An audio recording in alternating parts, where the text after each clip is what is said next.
Guys আসসালামু আলাইকুম। দেখুন আমার বন্ধুরা আসছে আজকে।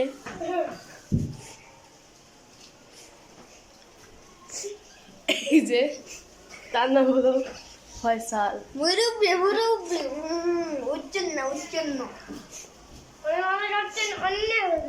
বিশের কাছে না সত্যি ছাড়বো।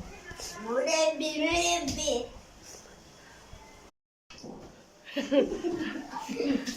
এক নম্বর লাগতে দেব মামনির বলে কিছু অফ করো।